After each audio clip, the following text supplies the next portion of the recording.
I have these Polk Audio TSI 100s. I guess they're in the TS series. There's a couple below it and several above it in price and quality. These particular bookshelf loudspeakers are prone to blow the tweeter. They were given to me by someone that lives near me simply because the tweeters weren't putting out their high fidelity. When I got them home, I took them apart. Good, to let you know, a good sign of a good quality speaker, the front dust cover pops off easily. It's not breaking it off. It comes off with little tabs. But when I first got these and fired them up, I only heard sound coming out of here. I didn't hear it here. So I removed this here, the two screws, took it out, and I used my voltmeter, and I checked this for continuity. There is no continuity. Even though there's a voice coil connected, usually when you check this for continuity, it's going to give you your ohmage, what ohms the speaker runs at. And that's based on how many wraps around the magnet there are on the voice coil.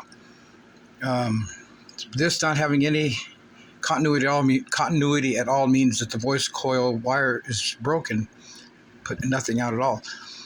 So here's the cool fix. Instead of spending $40-$60, ouch.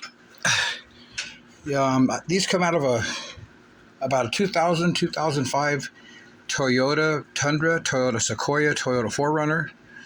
On the front driver and passenger doors, up just touching the glass in the corner, immediately opposite the side left and right rearview mirrors, or side mirrors, are the tweeter little grill.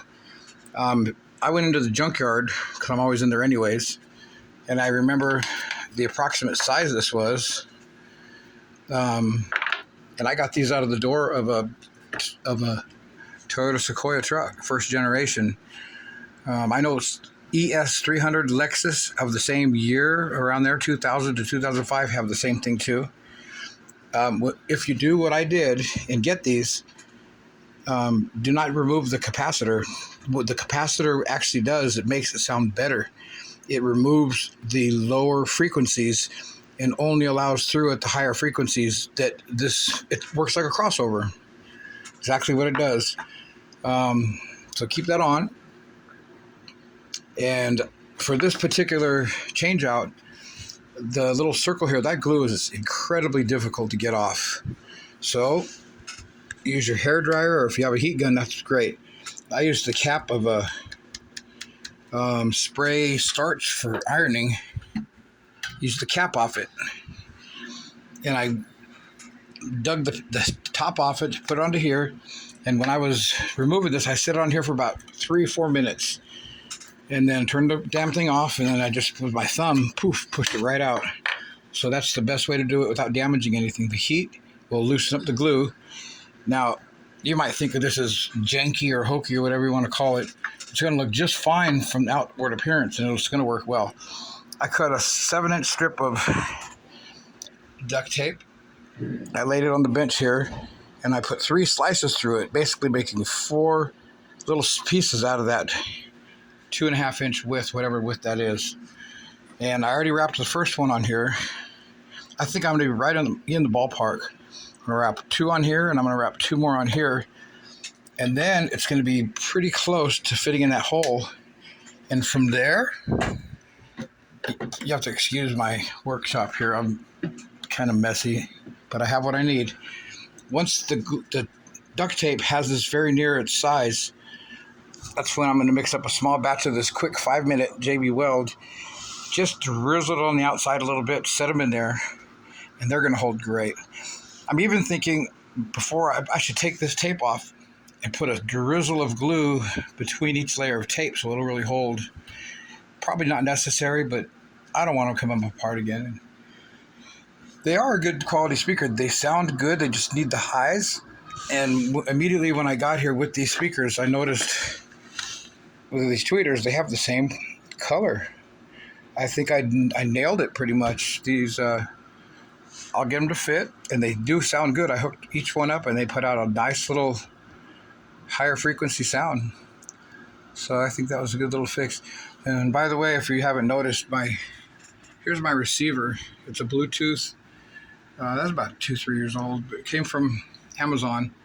They claim it's 100 watts times 2 RMS, which is bullpucky. I bet you it puts out 13 or 15, 18 watts max. It doesn't sound all that bad, but it's very convenient to test stuff with it. It's got 4 speaker outputs, 2 channels. You never want to try and bridge these kind of things because those come directly off of an integrated circuit. You'll smoke that baby if you try to do it. It's not a Class D. It's not that efficient, but it's for $12, I think it was. And I actually have another one too that I like. I like these little ones. They're fun.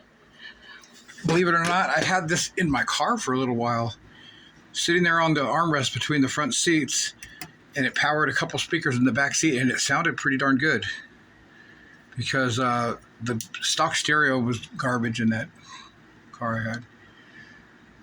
That was just want to let you know. This one here is just a little something I'm throwing in there. This is about the same wattage. They're going to claim it's big, huge power. This one will take 24.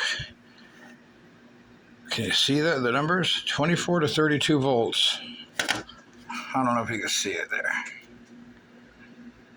22 to 32 volts. It has a left, a right, and it even has a subwoofer. That puts out some good sound on a small, I'd say a 6-inch big magnet sub with a lot of throw in the surround. I've had it on several speakers and it does put out some bass. This one's fun. They're both Bluetooth. This one was about 30 and that one was like 12, 15 bucks. And they're kind of fun. But anyways, that was my fix here for these TSI 100 Polk Audio speakers. And they are going to be back in good shape. All right, everybody, good luck with that.